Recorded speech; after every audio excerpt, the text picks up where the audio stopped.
Before the story begins, make sure to like, subscribe, and let me know. What time do you usually watch videos? And don't forget to suggest the next story or content you'd like to see.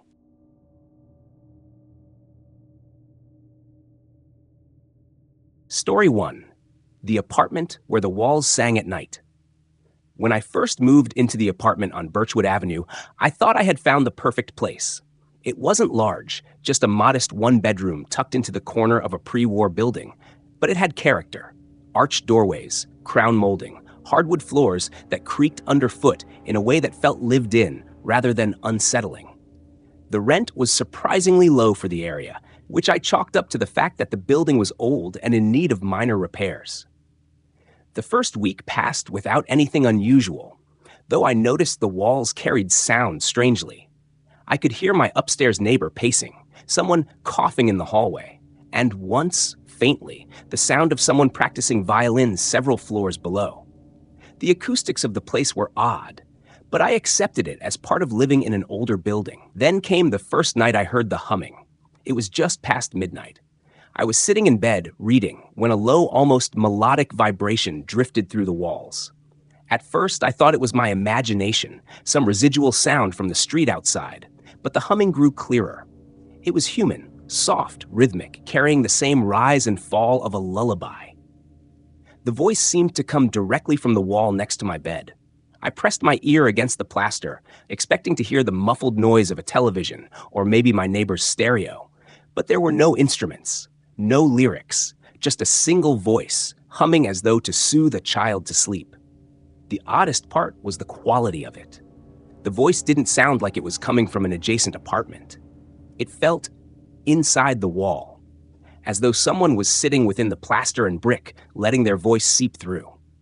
I told myself it was nothing. Maybe the neighbor had thin walls and liked to hum themselves to sleep. Still, the next day, I mentioned it casually to the woman across the hall, an older tenant who had lived in the building for over 20 years. Her reaction unsettled me. "Ah," she said, eyes flicking quickly to my door before looking away. "You're in 3C.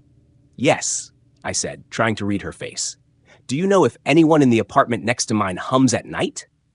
She didn't answer right away. Instead, she gave a small, tight smile and muttered, "It's just the way the building settles. Old pipes make strange noises. Don't pay it too much mind." Her words didn't convince me. Pipes groan, radiators hiss, but they don't hum lullabies. The nights that followed grew stranger. The humming returned, always after midnight, and lasted for hours. It wasn't constant, but came in waves, sometimes gentle and melodic, sometimes slightly dissonant, like the singer had forgotten the tune. One night, curiosity overcame fear. I knocked on the wall where the sound was strongest. To my shock, the humming stopped immediately, cut short as though whoever or whatever was inside had been startled. My apartment fell silent. I waited, holding my breath. Then, faintly, as though closer than before, the humming began again, but slower, deeper, carrying an odd resonance that rattled through my chest. I barely slept. Days turned into weeks, and the humming grew more unnerving. I noticed it followed me from room to room. If I sat in the living room, it drifted from the far wall. In the kitchen, it came from the pipes beneath the sink. Sometimes I could swear it came from the ceiling, directly above me, vibrating through the plaster until I felt it in my teeth. I began recording the sounds on my phone. But every time I played back the recordings the next day, there was nothing but static. The voice never appeared, as though it existed only in the moment it was heard. One evening, determined to find the source, I knocked on my neighbor's door, the apartment next to mine. A tired-looking man answered. I asked if he had been humming at night. He shook his head, confused, and assured me he often worked night shifts and wasn't home most evenings. But as I stood in his doorway, I realized something chilling. His bedroom didn't share a wall with mine. The wall where I heard the humming the loudest was solid, no adjoining apartment. Behind that wall was nothing but a narrow maintenance shaft, sealed decades ago. That night, I couldn't bring myself to turn off the lights. Around 1 a.m, the humming started again, but now it was louder, clearer. I could distinguish the texture of the voice, feminine, but aged, with a rasping undertone, as though the singer's lungs strained with every note. Then, for the first time, the humming broke into words. A whisper threaded between the notes. "Can you hear me?" I froze, heart slamming in my chest. The voice repeated it, slower this time. "Can. Hear? Me?" The plaster beneath my fingertips vibrated faintly, as though someone on the other side was pressing their lips directly against the wall. I fled the bedroom and spent the night curled on the couch, lights blazing, television blaring to drown out the sounds. But even over the noise, I swore I could still hear the humming, weaving through the static, threading into the edges of my awareness. The next morning, I confronted the building's landlord. He was an aloof man, difficult to pin down. But when I pressed about the maintenance shaft, his demeanor shifted. "You don't need to worry about that," he said too quickly. "Is it accessible?" I asked. "Because I keep hearing." He cut me off, voice sharp. "The shaft's sealed. No one has been in there for decades. Drop it."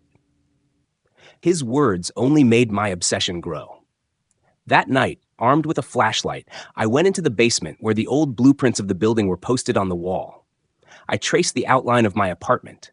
The maintenance shaft was indeed marked, but strangely, it led nowhere. A narrow rectangular space ran the height of the building, but had no entries or exits except from the basement, yet even there, it was bricked up long ago. Back upstairs, the humming began earlier than usual. I sat in the dark, listening. This time, multiple voices joined in, layered harmonies, low and high, weaving into something that was almost choral. The sound swelled until my entire apartment vibrated, and I clamped my hands over my ears, but the noise came from inside, rattling my skull, my chest, as though the walls themselves had become instruments. And then, suddenly, silence. The quiet was worse than the humming. I sat rigid, waiting. And in that silence, a single laugh rang out, sharp, abrupt, and impossibly close. It came from inside the wall just inches behind me. That was the moment I knew I couldn't stay. I packed a bag and left that night, driving to a friend's house across town.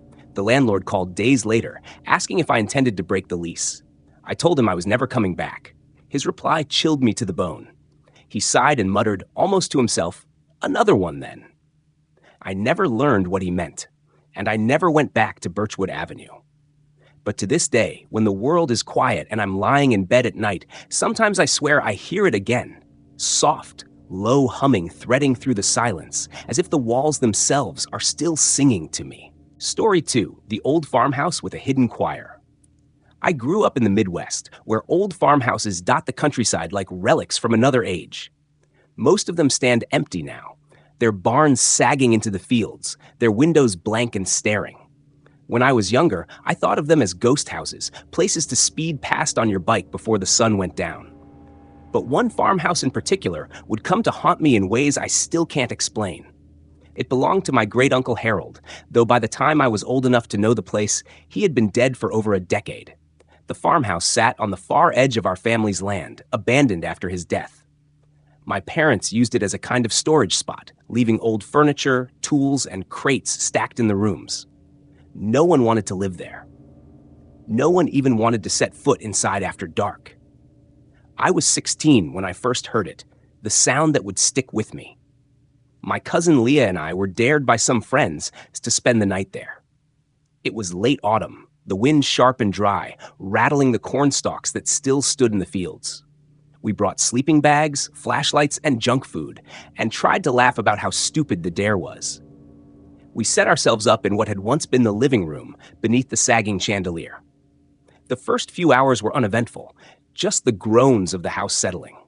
But around midnight, as we whispered under our blankets, a sound rose from the walls. At first it was soft, so faint I thought it was my imagination, a low humming, like the rise and fall of voices carried on the wind. Leah heard it too. She froze mid-sentence, her eyes wide. We turned off our flashlights, straining to listen. The sound grew stronger, clearer. It wasn't just humming, it was music. Voices layered together in harmony, like a choir singing without words.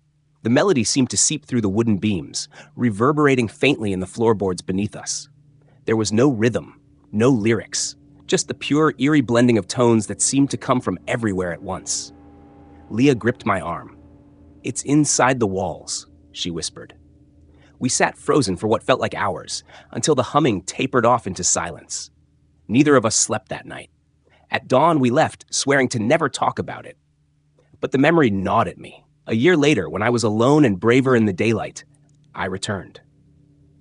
The house stood quiet, dust motes drifting through sunlight that cut across the warped floor.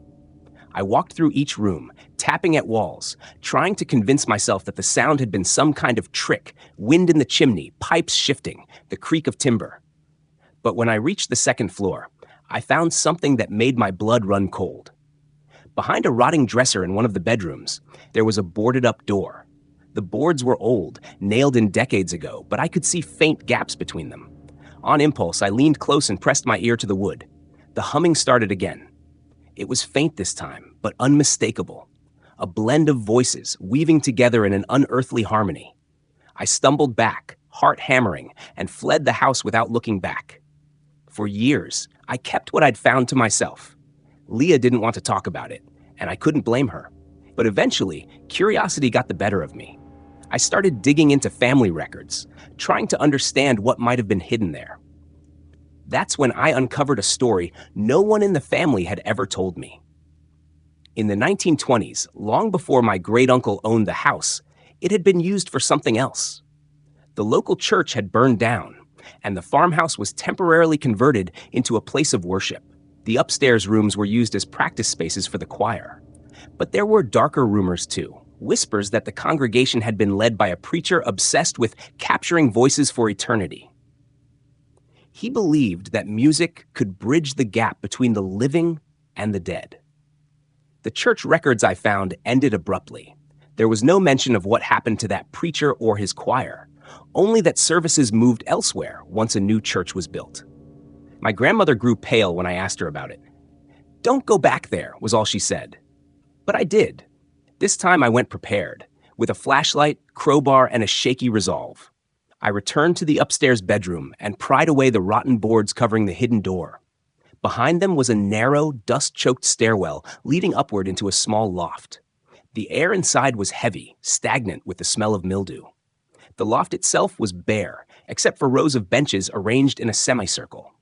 And on the far wall, etched into the wood, were lines of strange markings, symbols I didn't recognize, circles and patterns carved deep into the boards. That's when it started again. The humming rose around me, louder than it had ever been before. It filled the loft, vibrating in the air until my bones seemed to ache with the sound. Dozens of voices, layered together, as if the walls themselves had remembered the choir and were singing it back. I stumbled down the stairs, my flashlight flickering. The voices followed, swelling in intensity, pressing against me from every side. It wasn't just sound anymore. It felt physical, a tide of vibration pushing me toward the exit. By the time I burst through the front door into the daylight, the humming cut off. The silence outside was suffocating. I never went back. My parents eventually had the farmhouse torn down, claiming it was unsafe. But even after it was gone, I sometimes swore I could hear faint strains of music on quiet nights, carried across the fields. It's been years since then, but I'll never forget standing in that loft, surrounded by an invisible choir. The sound wasn't angry or chaotic. It was beautiful, achingly beautiful, but beauty doesn't make it less terrifying. To this day, when I hear a choir sing in church or on the radio, a chill runs through me. Because I know that somewhere, hidden in the walls of a farmhouse long gone, there were voices that never stopped singing. And I don't think they were ever meant for the living to hear. Story 3, the motel room that hummed back. I was driving across the state on a work trip, the kind where you spend more hours staring at the road than actually doing your job. I had no intention of staying at a motel that night.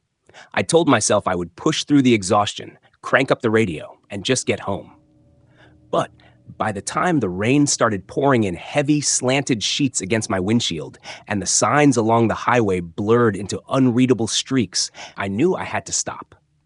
That's how I ended up at a place called the Pine Hollow Inn, a roadside motel that looked like it hadn't seen a renovation since the 1970s.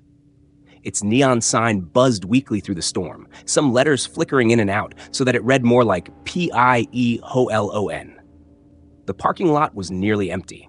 A couple of pickup trucks sat near the edge, but otherwise the place seemed deserted. Inside, the office smelled faintly of mildew and stale cigarette smoke.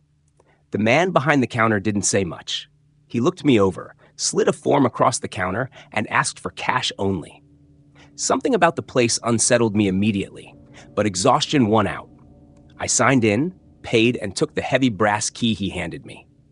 My room was at the far end of the building, room 12. The door creaked when I pushed it open, and the first thing that hit me was the smell. Old fabric, dampness, something chemical lurking beneath it all, like bleach trying to cover up something worse. The carpet was worn, the floral bedspread looked like it had been there for decades, and the humming fluorescent light above flickered just enough to give me a headache. But again, I was too tired to care. I showered, changed into fresh clothes, and collapsed onto the bed. The rain hammered against the window, and I thought the sound alone would drown out any possibility of sleep. But it wasn't the rain that kept me awake. Sometime after midnight, I woke up to a humming sound. It was faint at first, almost soothing. A low, steady vibration, like someone humming a tune just beneath their breath. I sat up, groggy, trying to pinpoint where it was coming from. The radiator? The old light fixture? But no, it wasn't mechanical. There was melody in it, a human quality. It was coming from the walls. I leaned closer, pressing my ear against the faded wallpaper, and felt my skin prickle. The sound was clearer now. Someone was definitely humming, right on the other side of the wall. The melody was strange, a looping tune that rose and fell but never resolved. It was oddly hypnotic, like it was pulling me in. I banged my fist against the wall. "Hey, keep it down!" The humming stopped instantly. Relieved, I lay back down. But just as I started to drift off, it returned. Louder this time. The exact same tune, drawn out and deliberate, almost mocking. I sat up again, heart racing. I remembered passing the other rooms on my way in. Every single one of them looked vacant, curtains drawn, parking spaces empty. There shouldn't have been anyone next door. I grabbed the phone on the nightstand to call the front desk, but the line was dead. No dial tone, just static. I barely slept after that, tossing and turning until dawn.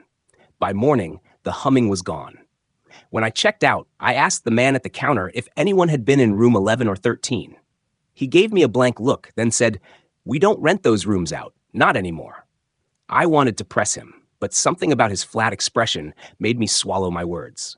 I just left, convincing myself I was overtired, that it had all been my imagination. But that wasn't the end of it. A few months later, work sent me back along the same route. Against every instinct, I found myself pulling into the Pine Hollow Inn again. It was almost like I wanted to prove to myself that I hadn't imagined it. This time, I asked for the same room, room 12. The man at the desk hesitated before sliding the key across the counter. That night, the rain returned, pounding on the roof just like before. I sat awake, waiting. For hours. Nothing happened. I almost laughed at myself for being so paranoid. But then, just after 2 a.m., the humming returned. This time, though, it was different. It wasn't faint or far away. It was inside the room. I froze, every muscle tensed as the sound grew clearer. A single, low voice humming the same eerie melody, circling me like it was coming from the walls, the ceiling, the floor. I switched on the lamp, but the light flickered and went out immediately. The hum grew louder, vibrating in my bones, almost shaking the bed beneath me. Panicked, I shouted, "Stop it!" My voice cracked, swallowed by the sound. The humming did stop, abruptly, terrifyingly. For a moment, the silence was worse than the noise. Then, right by my ear, closer than I thought possible, I heard a breath and a whisper, like the words were shaped from the same tune. "You came back." I jumped out of bed, grabbed my bag, and ran. I didn't even bother returning the key. I just threw open the door, sprinted to my car, and drove through the rain until the motel's neon sign disappeared in the rearview mirror. I've told myself 100 times that I'll never return, that I don't care if I have to drive through a hurricane, I'll never stay there again. But every once in a while, late at night, when my house is quiet and the world outside is still, I swear I hear it again. That same low tune, faint at first, humming in the corners of my room. And I wonder if maybe I never left it behind. Or worse, if it followed me home. Maybe the most unsettling part about these stories isn't just the humming itself, but the fact that something so small, so human, could seep through walls, linger in dark corners, and remind us we are never truly alone. Laughter, screams, even whispers can be explained. But a tune that hums back without a source leaves us questioning the line between memory and haunting. The next time you hear a soft hum where silence should be, don't assume it's the pipes or the wind. Sometimes the walls sing back.